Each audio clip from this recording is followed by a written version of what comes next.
Hello dear students. First of all, I welcome you all in third year BMS.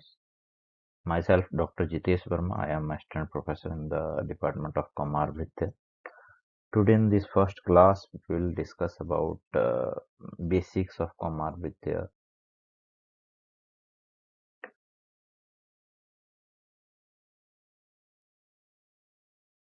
First and foremost thing is that children are not little adults. There are two pictures in this slide, and we can say that at left side, the child is depicted as a small adult, miniature adult, while on the right side, the child is depicted as a child. There are some basic differences. We can't say that a child or children are miniature adults, they are little adults. There are anatomical, physiological, psychological differences in child. तो इसलिए जो है बच्चों की जो चिकित्सा है, diagnostic process है, उसको जो है सेपरेटली हमको पढ़ना है. उनकी disease processes, manifestation of the disease, उनकी normal physiology, growth and development. There are so many differences in the physiological जो कंसेप्ट है, biology of the children, it is totally different from the adults. That's why a separate branch is needed to study various aspects of the healthy as well as diseased or ill child. तो ये जो pictures हैं 13th century की है on the left side, and this is around 17th और 18th century. तो आज से 600-700 साल पहले यूरोप की पिक्चर्स हैं. तो आज से 600, 700, 800 साल पहले जो है बहुत ज़्यादा कंसेप्ट उस तरफ नहीं था कि बच्चों को जो है एडल्ट से सेपरेट लेना चाहिए, जिसको कि इमेज में या पेंटिंग्स में हम इसमें देख सकते हैं कि यहाँ पे जो है एक मिनी एडल्ट की तरह बच्चे को दिखाया गया, जबकि आज 200, 250, 300 साल पहले जो है बच्चे को बच्चे की तरह ही डिपिक्ट किया. It is not depicted as little adult. So first and foremost thing in pediatrics is to understand that children are not little adults. They are totally separate entity. They are unique for their age. और इसलिए जो है उनकी जो diagnostic processes हैं या treatment है, it is totally different from the adults. इसलिए जो हमको सेपरेट ब्रांच स्टडी करनी है, and that particular branch deals with the children is known as comorbidity और पीडियाट्रिक्स. तो कुमार भृत्य जो है, शब्द पे जाएं तो कुमार भृत्य जो है दो शब्दों से मिलकर बनता है. निरुक्ति, व्युत्पत्ति जिसको बोलते हैं. तो कुमार भृत्य जो है, कुमार और भृत्य दो शब्द से बनता है.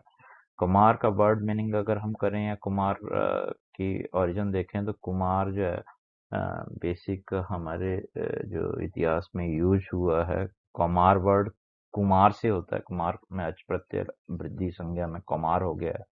तो कुमार जो है, कुमार बेसिकली टू वर्ड से बनता है, कु और मार. बेसिकली हम कुमार शब्द कई अर्थों में प्रयुक्त करते हैं.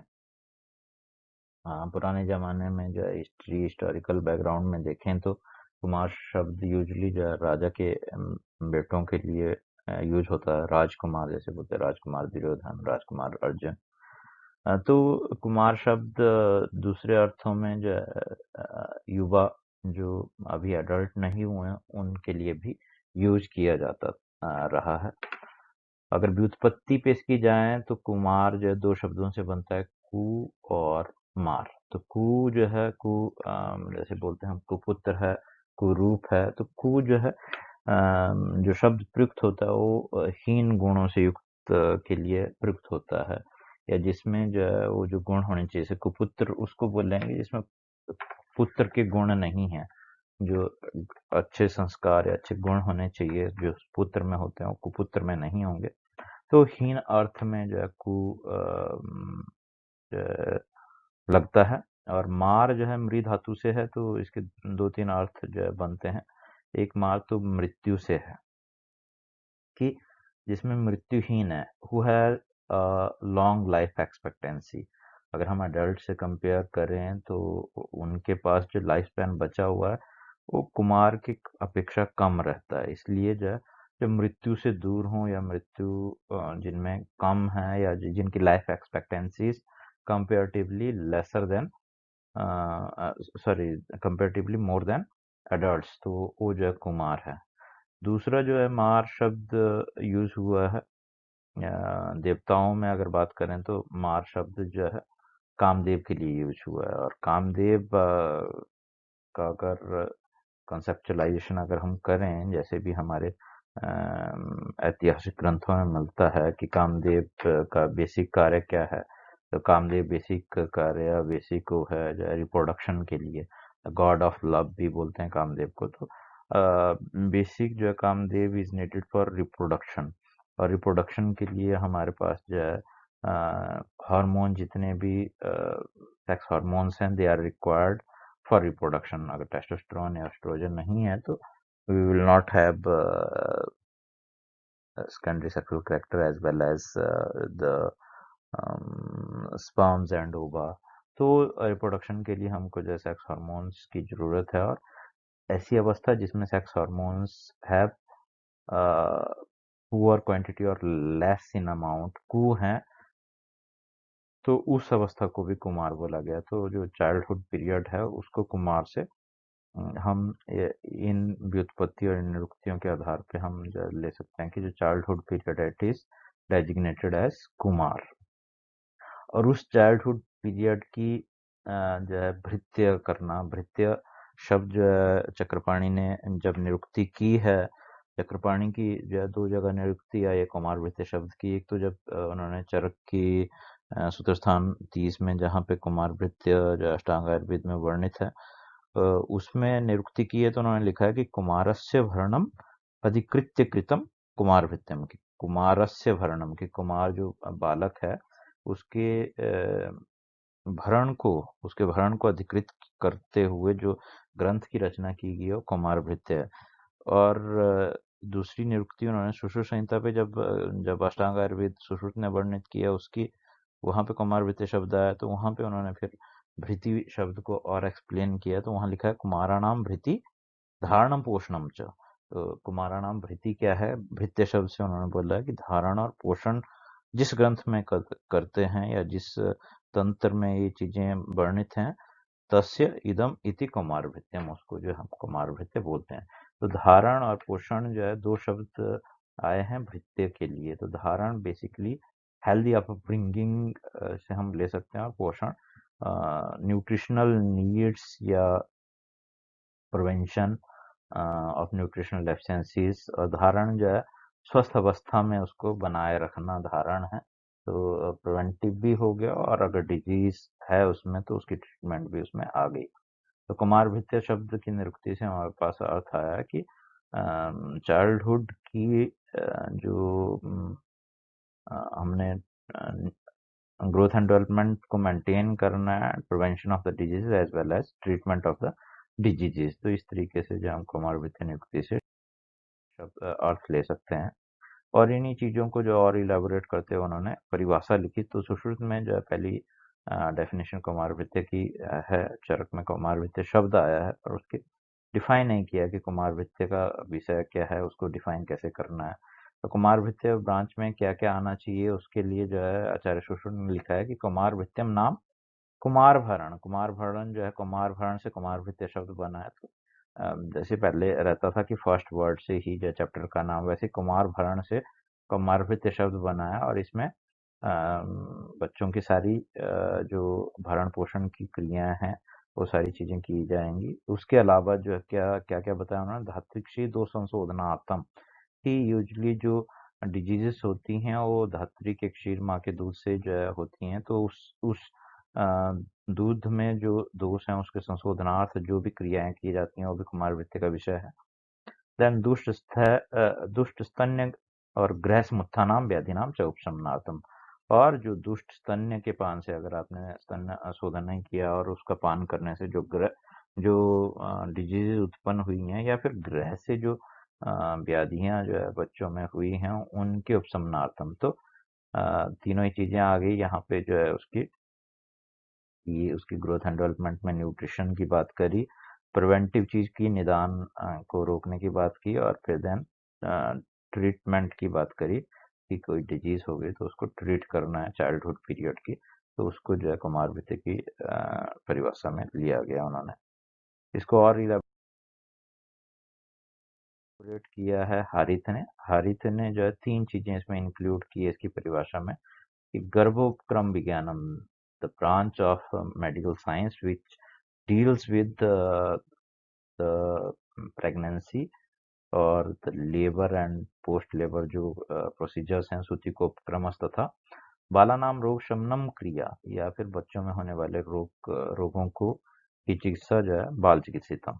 तो ये जो है हारित संहिता में आया है कि 3 चीजें जो है इसमें इंक्लूड करनी है, 3 उसके परिप्रेक्ष्य हैं, 3 उसके विषय हैं।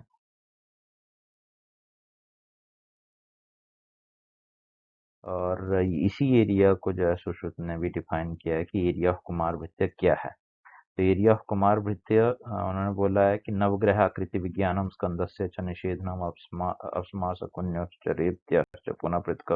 तो उन्होंने नवग्रह जो बताए हैं, नवग्रह जो बताए उनकी चिकित्सा, ग्रह की उत्पत्ति, सयोनिजा। तो सयोनिजा मतलब जितने भी योनि रोग उत्तर तंत्र में उन्होंने जाके वर्णित किए हैं उनकी चिकित्सा। देन कुमार तंत्रम इति एतत्, कि कुमार तंत्र या कुमार विद्या का विषय जो है ये है। और शारीरेषु च कीर्तितम, ये बहुत बड़ी चीज उन्होंने बोली है कि शारीरेषु च कीर्तितम, सारी स्थान में लगभग जितना विषय है राइट फ्रॉम द चैप्टर 2 जो है, जैसे चरक में अतुल्य गोत्रीय है, वहां शुक्र शोणित शुद्धि अध्याय है सुश्रुत का शरीर में। तो राइट फ्रॉम द फर्टिलाइजेशन, और फर्टिलाइजेशन से पहले ही जो है कैसे हम पुत्रोत्पत्ति के लिए प्रवृत्त हों, किस अतुल्य गोत्रीय में बोला है कि उनके गोत्र अलग होने चाहिए, क्या क्या प्री कंसेप्शनल थिंग्स क्या हैं, प्री कंसेप्शनल प्रोसीजर्स क्या हैं, जिससे कि हम एक हेल्दी प्रोजेनी हमें मिले। उसके लिए जो जो भी चीजें हैं वो सारी कुमार वृत्ति का विषय है। देन कंसेप्शन है, फिर गर्भाक्रांति है, मासन मासिक वृद्धि है, देन उसके दौरान उसकी परिचर्या है, कैसे हम प्रिवेंशन करें गर्भ विकारों का, या नवजात शिशु में जो कंजाइटल डिसऑर्डर्स हैं उनकी प्रिवेंशन हो। फिर प्रसूता अवस्था में जो है उन्होंने बोला है कि जो है सूतिका क्रिया कैसे हो, कुमारागार कैसे हो, वो सारी चीजें जो है, जो सारी स्थान में बताई गई हैं, वो सारा जो कुमार विद्या का विषय है। तो इन 3 चीजों को, 3 श्लोकों को पढ़ने के बाद आपको पता चलेगा कि कुमार विद्या जो अष्टांग आयुर्वेद में एक ब्रांच है शुरू से ही, जब जब से अष्टांग आयुर्वेद है तब से कुमार विद्या उसमें जो है एक असेंशियल अंग है। तो उस अंग में जो है, जो आज की 2 ब्रांचेज उसमें हैं, एक तो जो कुमार विद्या विषय जो नाम है पीडियाट्रिक्स, जिसको आप बोल सकते हैं, और दूसरा जो गायनी ऑफ सेपरेट कर दिया गया है, दैट इज आल्सो सब पार्ट और sub division of the Kumar Vidya department, या कुमार विद्या ब्रांच ऑफ द अष्टांग आयुर्वेद। तो अष्टांग आयुर्वेद की अब जो 2 ब्रांचेस हो गई हैं, एक कुमार विद्या प्रॉपर या पीडियाट्रिक्स बोल सकते हैं, और दूसरा जो है गायनी ऑप्स, या जिसको स्त्री रोग प्रसूति तंत्र आप लोग जानते हैं। तो इम्पोर्टेंस की बात करें कि इम्पोर्टेंस क्या है कुमार विद्या की, तो इनिशियल जो पुराने, सबसे पुरानी संहिताएं हैं, सुश्रुत है या चरक है, तो चरक में कुमार विद्या जब अष्टांग में जो उन्होंने गणना की कि तस्य आयुर्वेदस्य अंगानि अष्टौ तद यथा काय चिकित्सा, तो उन्होंने काय चिकित्सा प्रधान ग्रंथ है, इसलिए उन्होंने काय चिकित्सा को सबसे पहले इंक्लूड किया, और कुमार विद्या को 6th नंबर पे उन्होंने जो है अष्टांग आयुर्वेद में स्थान दिया। सुश्रुत में वही चीज 5वें नंबर पे आ गई कि उन्होंने 5वें नंबर पे कुमार विद्या की गणना करी। जबकि फिर जैसे जैसे बाद की संहिताओं की बात कर रहे हैं, तो जैसे अष्टांग हृदय में वही चीज 2nd नंबर पे आ गई, काय बाल ग्रह उद्वांग। तो उन्होंने बाल रोग को जो है, या कुमार विद्या को 2nd पोजीशन दी। बट जो कुमार विद्या की मेन संहिता जिसको माना जाता है, वो काश्यप संहिता जैसे है। तो काश्यप संहिता में कुमार विद्या को सबसे पहला तंत्र बांधा है। तो उसकी इम्पोर्टेंस को उन्होंने बताया है कि कुमार भृत्य जो है अष्टानाम तंत्राणाम आद्यम उच्यते, कुमार भृत्यम अष्टानाम तंत्राणाम आद्यम उच्यते कि फर्स्ट जो है ब्रांच ही कुमार भृत्य होनी चाहिए अष्टांग आयुर्वेद में। जैसे कि आयुर्वेद से महत्व की आयुर्वेद में मेन जो है मेन ब्रांच है, जैसे कि देवानाम इव हव्यप, जैसे देवताओं में अग्नि की पूजा सबसे पहले की जाती है, वैसे ही जो है कुमार भृत्य अष्टांग आयुर्वेद में फर्स्ट ब्रांच है। और उसके लिए उन्होंने तर्क भी दिया है। तर्क क्या है कि अनेन ही संवर्धितम इतरे चिकित्सन्ति, कि इसके द्वारा इस पर्टिकुलर ब्रांच के द्वारा जब बच्चे बड़े किए जाते हैं, प्रॉपर जो है उनकी नरिशमेंट की जाती है, प्रॉपर उनको जो ब्रिंगिंग की जाती है, तो अनेन ही संवर्धितम, इसके द्वारा जो बड़े हुए बच्चे हैं, संवर्धित बच्चे हैं, वही जाके एडल्ट होंगे, तभी अन्य ब्रांचेस काय शल्य शालाक्य उनकी चिकित्सा कर सकता है। तब तक जो है नहीं कर पाएगा। अगर बच्चे बड़े प्रॉपर जो है डिजीज फ्री बड़े नहीं होंगे कुमार वृत्य ब्रांच से ट्रीट होके, तो बाकी ब्रांचेस किसकी चिकित्सा करेंगे। तो इसलिए उन्होंने इस पर्टिकुलर फैक्ट को बेस बनाते हुए उन्होंने बोला है कि कुमार भृत्य जो है अष्टांग आयुर्वेद की फर्स्ट एंड फॉरमोस्ट ब्रांच है। तो इसकी इम्पोर्टेंस है कि अनेन ही संवर्धितम इतरे चिकित्सन्ति। आज की बात करें, टुडेज पर्सपेक्टिव की बात करें, तो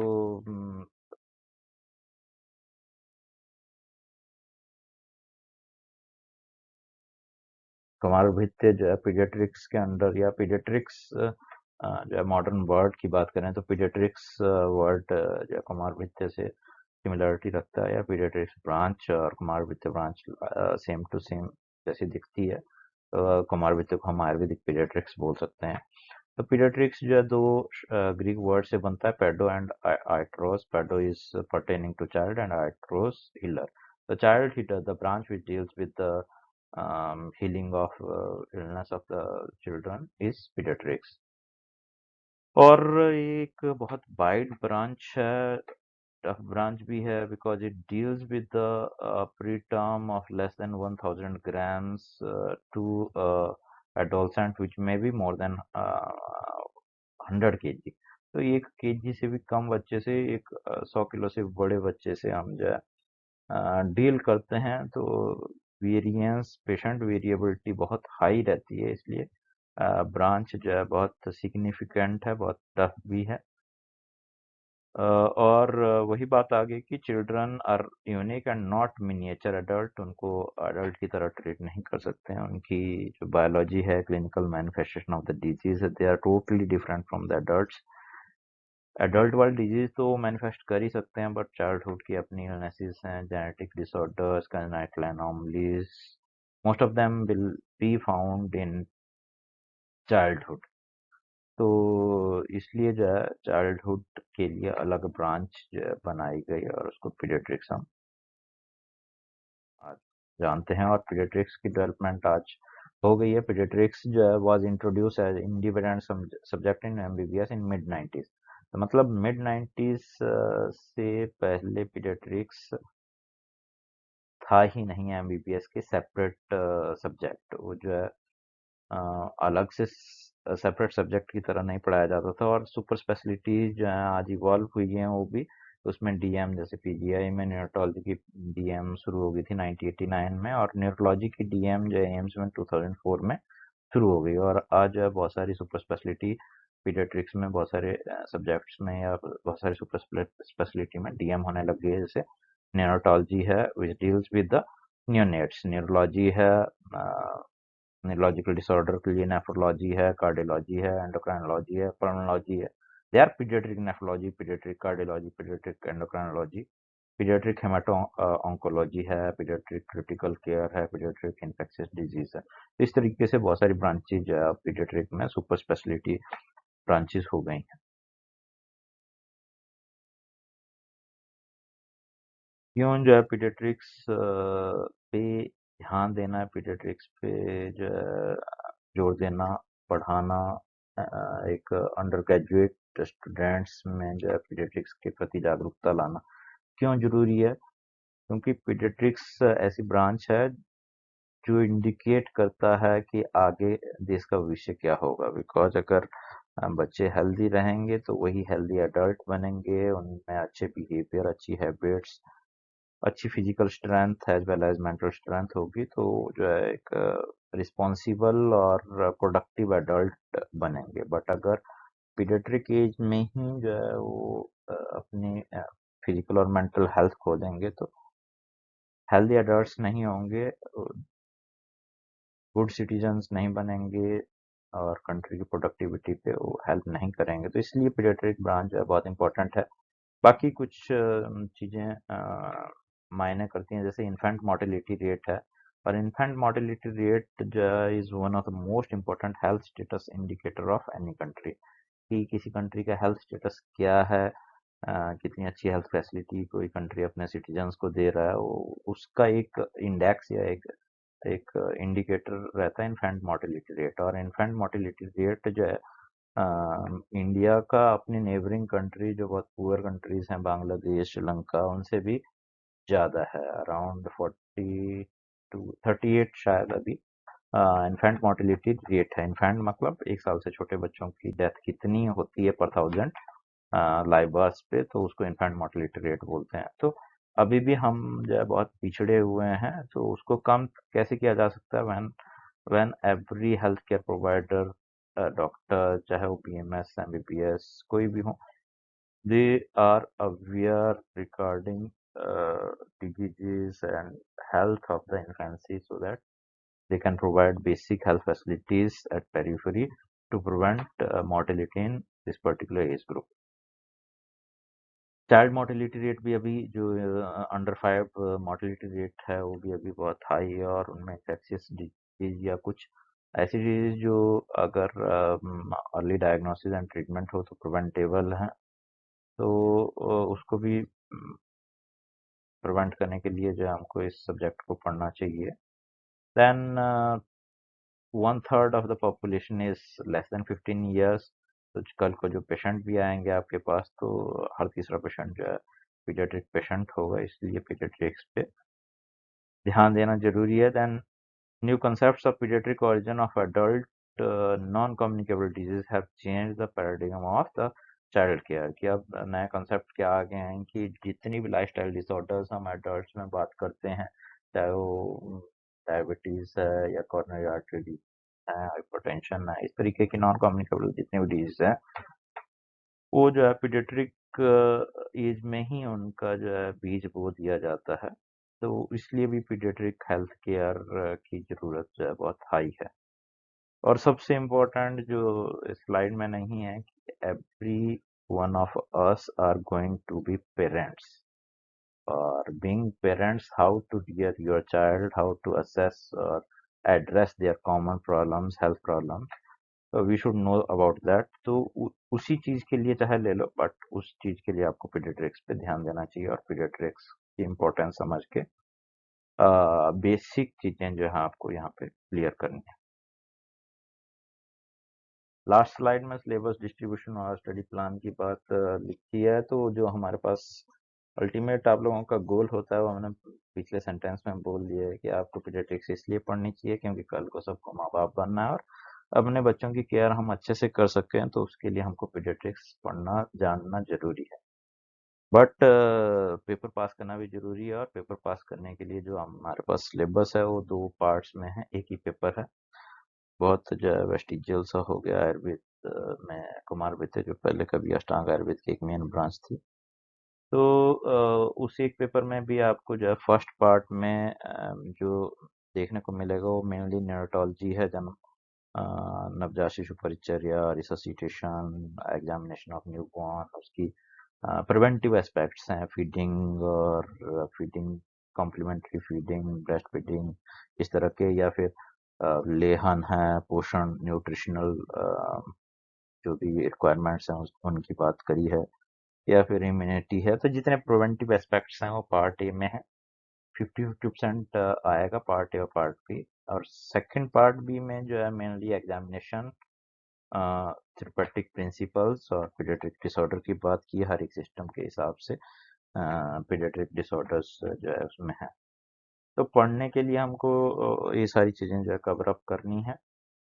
बट पढ़ते वक्त ध्यान क्या रखना है कि अब आप सेकंड फर्स्ट ईयर में नहीं है, आप बेसिक क्लियर करके आए हैं। अब जो भी पढ़ेंगे उसका प्रैक्टिकल जो है एस्पेक्ट जानना और उसको ध्यान में रखना, ताउम्र उसको याद रखना जो है जरूरी है। इसलिए आपको जो है डायरेक्ट याद करने वाली चीज नहीं होनी चाहिए, रट्टा नहीं मारना है, क्रैमिंग नहीं करनी है। मीन जो है आपको फैक्ट्स दोनों तरह की मेमोरी आपको क्रिएट करनी है, अब एपिसोडिक और सिमेंटिक दोनों होनी चाहिए कि आप जो है फैक्ट तो याद रखें ही रखें, जो चीजें हैं कुछ फैक्ट वाली नॉलेज वाली जिसको बोलेंगे, बट सेकंड और most important is concept building कि अब आपको जो है हर एक चीज के लिए कंसेप्ट बिल्डिंग करनी है। कंसेप्ट आपको पता होने चाहिए हर एक चीज के बारे में, सो दैट कि आप उन कंसेप्ट्स के हिसाब से आगे जो है डायग्नोसिस और ट्रीटमेंट में सक्सेसफुल हो सकें।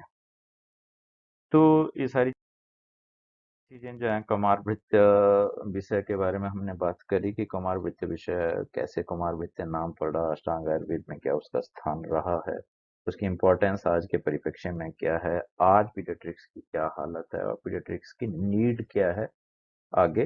तो ये सारी चीजें और पेपर में हमको क्या कैसे जो है अटेम्प्ट करना है या क्या क्या चीजें हमने पेपर में आने वाली हैं वो सारी चीजें हमने डिस्कस की हैं।